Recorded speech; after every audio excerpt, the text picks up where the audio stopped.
Halo semua, perkenalkan kami dari kelompok 1 TPB 40 dengan beranggotakan Ana Satya dengan NIM 122180001, Deva Jakila dengan NIM 122180002, Ilmiatul Hasana dengan NIM 122180003, Lisa Amelia dengan NIM 122180004, dan Luciana Sinaga dengan NIM 122180005. Pada percobaan kali ini, kami akan mengangkat topik tentang penerapan motor listrik sederhana pada blower. Adapun latar belakang dari percobaan ini yaitu penggunaan alat elektronik seperti laptop secara terus-menerus dapat berdampak menurunnya kinerja laptop, terutama hardware-nya. Oleh karena itu, dibutuhkan suatu alat yang mampu mendinginkan kembali laptop sehingga dapat bekerja secara optimal. Pada percobaan kali ini, kami mendesain alat sederhana yang memanfaatkan gaya Lorentz, yaitu alat blower. Gaya Lorentz menghubungkan antara kelistrikan dengan kemagnetan, serta menggabungkan antara gaya elektrik dan gaya magnetik pada suatu medan elektromagnetik yang disebabkan adanya muatan listrik dalam suatu medan magnet. Maka dapat dirumuskan menjadi F sama dengan B kali I kali L sin theta, di mana F sama dengan gaya Lorentz, B sama dengan induksi magnetik, medan magnetik, I sama dengan kuat arus, L sama dengan panjang kawat dalam magnet, dan theta sama dengan sudut yang diapit I dan B. Adapun hubungan antara motor listrik dan gaya Lorentz dikarenakan adanya gulungan kumparan yang ditempatkan di dalam medan magnet, kemudian dialiri arus listrik sedemikian rupa sehingga gaya yang dihasilkan pada kumparan menghasilkan gerak yang memutar. Contohnya pada pengaplikasian motor listrik pada blower. Bagian dasar listrik terdiri dari stator dan rotor. Pada rangkaian AC dan DC terdapat stator dan rotor.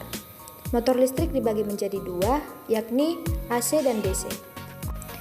AC atau alternating current yaitu arus listriknya berubah-ubah atau bolak-balik dan membentuk gelombang sinusoida. Dan DC atau direct current, arus listriknya searah yang mengalir dari kutub positif menuju kutub negatif.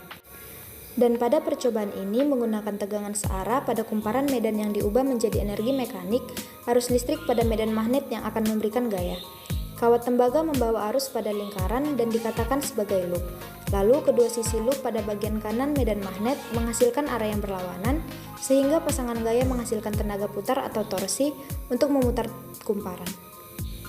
Adapun alat dan bahan yang digunakan dalam percobaan kali ini yaitu gunting, cutter, peniti, baterai, kabel, isolasi besar dan kecil, magnet, dan kawat tembaga. Adapun langkah-langkah untuk membuat alat ini yaitu 1. Buatlah lilitan menggunakan kawat tembaga yaitu dengan variasi 2 dan 3 lilitan. Rangkai selotip sebagai alas dengan peniti. Hubungkan kabel dengan peniti. Ambil baterai dan solatif, lalu tempelkan kabel pada kutub baterai menggunakan solatif. Lalu, letakkan magnet di tengah solatif dan letakkan lilitan kawat tembaga pada peniti. Variasikan menggunakan dua baterai dengan jarak 3 cm dari kutub utara dari kutub selatan. Dan variasikan menggunakan dua baterai dengan jarak 2 cm dari kutub utara dan kutub selatan. Setelah dilakukan percobaan, dapat kita ketahui kelebihan dan kekurangan dari alat tersebut. Untuk kelebihannya, 1. Tidak membutuhkan arus listrik yang besar sebagai sumber arusnya. Yang kedua, bahan-bahan yang dibutuhkan mudah didapat serta harganya lebih ekonomis. Untuk kekurangannya sendiri, yang pertama, gaya gerak yang dihasilkan kawat tembaga tidak konstan karena disebabkan oleh jarak dan letak magnet. Setelah dilakukan percobaan, maka dapat ditarik kesimpulan bahwa yang pertama, kumparan akan berputar semakin cepat dengan jumlah 2 baterai dibandingkan dengan 1 baterai. Yang kedua, putaran yang dihasilkan kawat tembaga berbanding lurus dengan jumlah lilitan.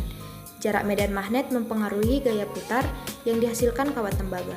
Yang ketiga, jarak dan arah medan magnet mempengaruhi gaya putar. Baiklah, sekian presentasi dari kelompok kami, dan akhir kata kami ucapkan sekian dan terima kasih. See you!